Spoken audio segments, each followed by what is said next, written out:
एक आत्मा थी जो हर जगह खोज रही थी, मंदिरों में, गुरुओं में, शास्त्रों में, पर उसे कुछ नहीं मिला। फिर एक दिन सब कुछ छोड़कर वो चुप बैठी और तभी एक आवाज भीतर से आई, तू बाहर क्यों खोज रहा है, मैं तो तेरे अंदर ही हूँ। उसी दिन से शुरू हुई आत्मा और आत्मा के बीच की बात। आज तो सुनने जा रहे हो, वो कहानी नहीं है, वो अनुभव है। अगर तुमने भी कभी खुद से पूछा है, मैं कौन हूँ, मेरी आत्मा क्यों बेचैन है, क्या मेरा जन्म सिर्फ खाने, कमाने और मरने के लिए हुआ है, तो ये सवाल तुम्हारे लिए है। चलो भीतर उतरते हैं, वहां जहां आत्मा खुद बोलती है।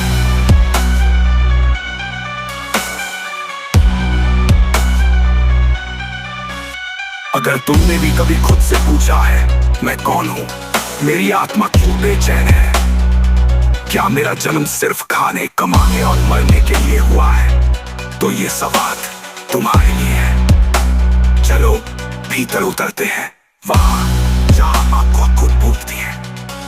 क्या आत्मा का कोई धर्म होता है? क्या आत्मा हिंदू, मुस्लिम, सिख या ईसाई होती है? आत्मा का कोई धर्म नहीं होता। आत्मा ना हिंदू है, ना मुस्लिम, ना सिख, ना ईसाई।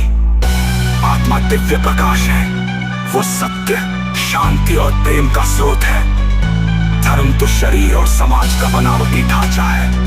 आत्मा का धर्म केवल ज्ञान और करुणा है। जो भी उसके मार्ग से जुड़ता है, वही सच्चे धर्म में है।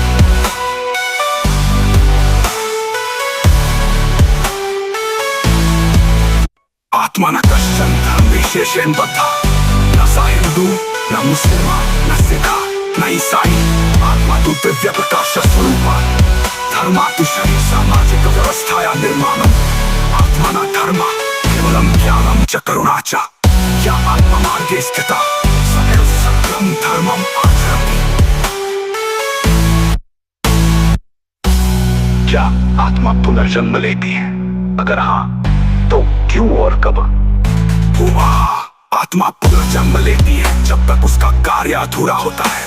पुनर्जन्म कर्म के अधीन होता है। जब तक आत्मा स्वयं को पूर्ण रूप से पहचान नहीं लेती और जब तक उसका उद्देश्य जैसे सेवा, प्रेम या कल्याण पूर्ण नहीं होता, तब तक वो अलग अलग रूपों में जन्म लेती रहती है। मोक्ष वही है जब आत्मा वापस परम स्रोत में विलीन हो जाती है। जब कोई व्यक्ति बिना गहनाति यावत स्वकीयं कर्म पूत है। एक आत्मा थी जो हर जगह खोज रही थी, मंदिरों में, गुरुओं में, शास्त्रों में, पर उसे कुछ नहीं मिला। फिर एक दिन सब कुछ छोड़कर वो चुप बैठी और तभी एक आवाज भीतर से आई, तू बाहर क्यों खोज रहा है, मैं तो तेरे अंदर ही हूँ। उसी दिन से शुरू हुई आत्मा और आत्मा के बीच की बात। आज तो सुनने जा रहे हो, वो कहानी नहीं है, वो अनुभव है। अगर तुमने भी कभी खुद से पूछा है, मैं कौन हूँ, मेरी आत्मा क्यों बेचैन है, क्या मेरा जन्म सिर्फ खाने, कमाने और मरने के लिए हुआ है, तो ये सवाल तुम्हारे लिए है। चलो भीतर उतरते हैं, वहां जहां आत्मा खुद बोलती है।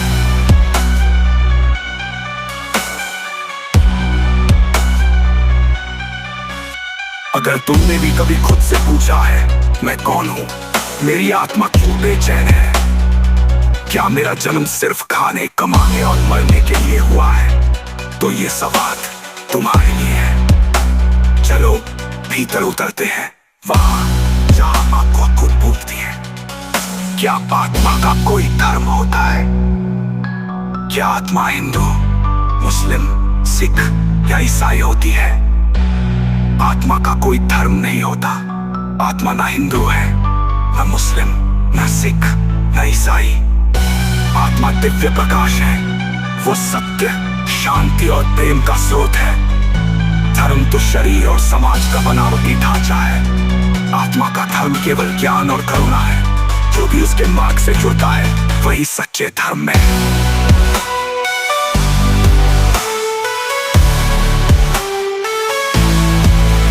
आत्मा न कश्चन धर्म विशेषेण बद्धा, न सा हिंदू, न मुसलमान, न सिख, न ईसाई, आत्मा तू दिव्य प्रकाश स्वरूप धर्मातु शरीर सामाजिक व्यवस्थाया निर्माणम आत्मा न धर्म केवलम ज्ञानम च करुणा च या आत्मा मार्गे स्थिता सदैव सकलम धर्मम आचरति।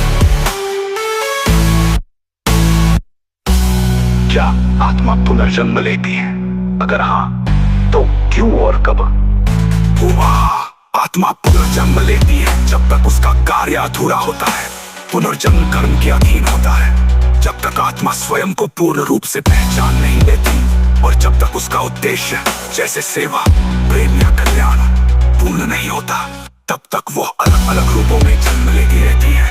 मोक्ष वही है जब आत्मा वापस परम स्रोत में विलीन हो जाती है, जब कोई व्यक्ति बिना गहनाति यावत स्वकीय कर्म